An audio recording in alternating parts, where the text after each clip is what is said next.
اعضاء کی کہانی، اعضاء کی زبانی، اس عنوان کے تحت ہم آپ کو سنا رہے ہیں تھائمس گلینڈ کی کہانی خود اس کی زبانی۔ 2 حصے آپ کی سماعتوں کی نظر کیے جا چکے، تیسرا حصہ آپ کی سماعتوں کی نظر کیا جا رہا ہے۔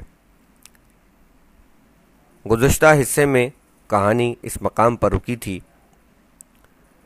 کہ جسم کا یہ دفاعی نظام بغیر کسی سبب کے اچانک ہی کام کرنا کیوں چھوڑ دیتا ہے، اور پھر بغیر کسی ظاہری وجہ کے دوبارہ کام کیوں شروع کر دیتا ہے۔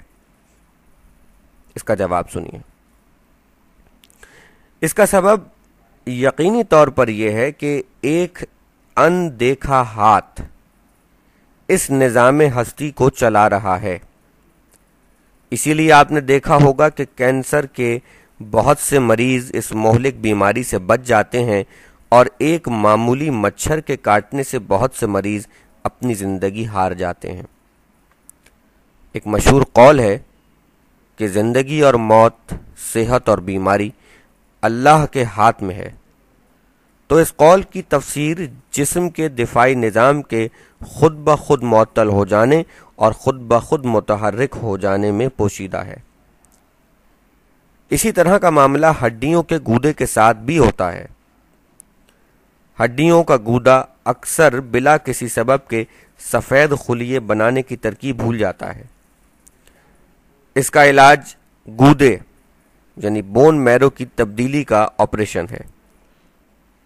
اس پیچیدہ اور مشکل آپریشن پر ان دنوں، یعنی یوں سمجھیے کہ 2010 تک کا یہ زمانہ،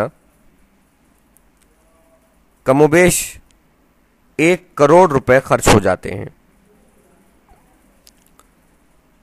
میرے لڑاکا خلیے لیمفوسائٹس اکثر ضرورت سے زیادہ رد عمل ظاہر کرنے لگتے ہیں۔ یہ ذرا سی بات پر مشتعل ہو کر جسم میں داخل ہونے والے اجنبی اجزاء پر حملہ آور ہوتے رہتے ہیں، اور کبھی کبھی نامعلوم وجوہات کی بنا پر اپنے ہی جسم کے حصے کو غیر سمجھ کر حملہ آور ہو جاتے ہیں۔ ان کا یہ جارحانہ حملہ جوڑوں کی بیرونی جھلی میں سوزش اور جوڑوں میں شدید درد کا سبب بنتا ہے۔ جوڑوں کے درد کی بیماری اسی وجہ سے پیدا ہوتی ہے۔ مستقبل میں ماہرین حیاتیات میرے لیمفوسائٹس کے اس اشتعال پر قابو پانے کا کوئی طریقہ ڈھونڈ سکے تو ممکن ہے جوڑوں کے درد کی بیماری کا خاتمہ بھی ہو سکے۔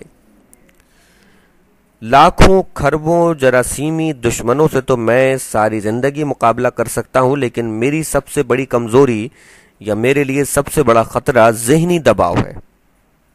جی ہاں، ذہنی دباؤ۔ ذہنی دباؤ جسم کے دوسرے اعضاء کے ساتھ ساتھ مجھے خاص طور پر شدید نقصان پہنچاتا ہے۔ جب کسی ملک کے GHQ میں گڑبڑ ہونے لگے تو مستقبل کا اندازہ آپ خود کر سکتے ہیں۔ ذہنی دباؤ جسم کے اندرونی اعضاء کی کارکردگی کو اس قدر غیر محسوس طریقے پر متاثر کرتا ہے کہ جب اس کے اثرات ظاہر ہوتے ہیں تو علاج مشکل اور اکثر ناممکن ہو جاتا ہے۔ یہ ذہنی دباؤ بلند آوازوں کے شور یا خوف سے بھی پیدا ہو سکتا ہے، اور شدید ذہنی اور جسمانی تھکن اور کسی بیماری کے سبب بھی۔ اس کے علاوہ احساس جرم، نفرت، حسد اور جذبہ انتقام اگر طویل عرصے تک ذہن پر طاری رہے تو ذہنی دباؤ کی اس کیفیت کو پیدا کر سکتا ہے۔ یہ ذہنی دباؤ اگر ایک حد سے بڑھ جائے تو میں یعنی آپ کا تھائمس چند ہی دنوں میں سکڑ کر رہ جاتا ہوں، اور آپ کے جسم کو دفاع کے لیے بیرونی امداد پر تکیہ کرنا پڑتا ہے۔ اور بیرونی امداد کن شرائط و مسائل سے مشروط ہوتی ہے ان کے بارے میں آپ جانتے ہی ہیں۔ ویسے ایک دلچسپ بات بتاؤں، وہ یہ کہ ذہنی دباؤ سے متاثر ہونے کے ساتھ ساتھ میں اسے کم کرنے میں بھی کچھ کردار ادا کرتا ہوں، لیکن یہ کردار کیا ہے اس کے بارے میں ابھی سائنسدان یقین سے کچھ کہہ نہیں سکتے۔ آپ کے جسم میں میری اہمیت اب پہلے جیسی نہیں رہی۔ لڑاکا کمانڈو خلیے فیگوسائٹس جنہیں پہلے صرف میں تیار کرتا تھا، ان کی تیاری اب جسم کے دوسرے حصوں یعنی تیلی وغیرہ میں بھی ہو رہی ہے۔ شروع میں ان فوجی چھاونیوں نے میری ہی کوششوں سے کام کا آغاز کیا تھا، لیکن یہ فیکٹریاں اب اپنے قدموں پر کھڑی ہو چکی ہیں۔ اس کے باوجود اگر میرے قریب رونما ہونے والی کوئی رسولی یعنی ٹیومر مجھے تباہ کر دے تو بے شمار مہلک بیماریاں جسم پر بیک وقت حملہ آور ہو سکتی ہیں۔ مثلاً انگلیوں کے ناخنوں پر فنگس پھپھوندی کا حملہ ہو سکتا ہے۔